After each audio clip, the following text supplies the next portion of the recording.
College football playoffs are underway, with the first round being completed this past weekend. We're going to be doing a little review of all the games, and then I'm going to give a really quick prediction of who I'm going to win this weekend. So if you guys want to see more, drop a like, subscribe if you're new, and let's get right into it. So first, we're going to talk about Miami and Texas A&M. Miami was able to secure the victory 10-3 over Texas A&M. This was a very interesting game. It was low scoring, a lot of mistakes being made by both teams. Miami gave up 326 total yards of offense, but they were able to force 3 turnovers that were fruitful, 2 interceptions and a fumble. Helped Miami turn the tide in this game. It really did come down to which offense was going to make the most mistakes and which team was going to finally be able to capitalize off said mistakes. Miami missed several field goals as well as A&M, which kept the game low scoring, but Texas A&M was leaving the door open. They weren't doing anything on offense, and for much of this game, Miami was leaving the door open for Texas A&M, and they didn't do anything. Miami only converted on 3 of their 12 third down attempts, had 4 penalties for the game. Despite Texas A&M having 21 first downs, they just simply could not put the ball the end zone, whether that be with turnovers, failing to convert on field goal attempts. Just leaving points on the field was ultimately what hurt Texas A&M, along with offensive mistakes. This game was Tulane and Ole Miss. Ole Miss ended up winning this game 41-10, and this was an interesting game because despite the fact Tulane only put up 10 points offensively, they were playing pretty well. They had 20 first downs, 421 total yards of offense,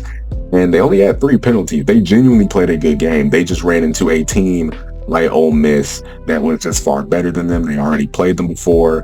And this is going to raise some questions about the group of 5 and whether they should be in the playoffs. Should they keep an auto bid? It's going to be interesting to see what that conversation becomes. Tulane couldn't convert on any of their 4th downs, and they converted on 3rd down 5 times, which is actually more than Ole Miss, but so almost 500 yards of total offense, 29 first downs, and didn't really get the 3rd down that much. Their offense was rolling. Next game we're going to talk about is Oregon and James. JMU was the second from school to make playoffs. They ended up losing this game 51-34. Oregon was rolling on offense. They had 514 total yards of offense. They had 2 turnovers. They only committed 5 penalties, and they converted on 3rd down 3 times. They also didn't get down to 3rd down that many times to begin with, only 7 times throughout the entire game. JMU didn't play bad. While it was blown open pretty early on in this game, after a blocked field goal that could have made it 13-6, this game showed to me that JMU has fight, and I truly believe JMU probably does not stay 5 for that much longer. If they are a consistent 9, 10, 11 win team in the Sun Belt, I can see them getting an ACC invite. I know there are other factors in that play into that, but JMU had 509 total yards of offense and had no turnovers in this game. They genuinely didn't play bad.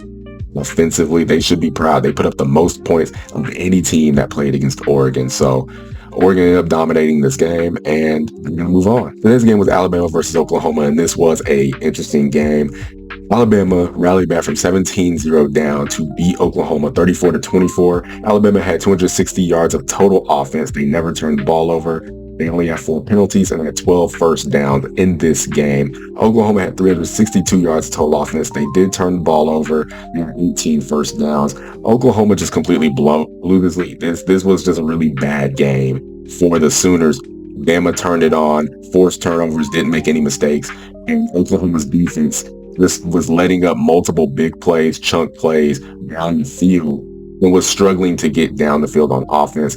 During the late stages of the game, Oklahoma, who has a kicker who never missed until the first game of the year, missed 2 field goals back-to-back, which ultimately put the nail in the coffin. So that means our second round matchups are going to be Oregon versus Texas Tech, Alabama and Indiana, Miss in Georgia, and Ohio State and Miami. So next, I am going to predict who I believe are going to win these matchups. As for Oregon and Texas Tech, I like Oregon. I understand Texas Tech has a good defense, but I do trust Oregon a little bit more. They look like a more well-balanced team overall, and I like Oregon in this matchup.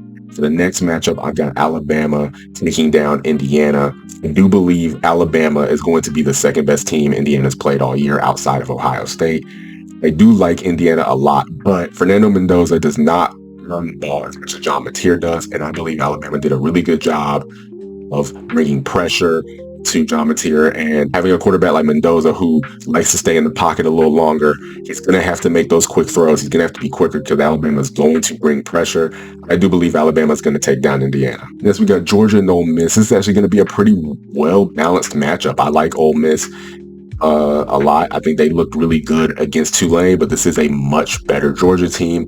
I think Georgia's going to end up winning this game. I think it's going to be a very close game, much like when they played the regular season. And then finally, we got Ohio State and Miami, and I believe Ohio State's defense is going to make Carson Beck struggle. I believe Miami showed a lot of things that they're not going to get away with when they're playing Ohio State. When they played Texas A&M, they made a lot of mistakes. They left points on the board and gave up over 362 yards in total offense. Ohio State has receivers, they have a better defense, and their stars all over the field. They cannot make mistakes. Miami does not have a lot of room for error.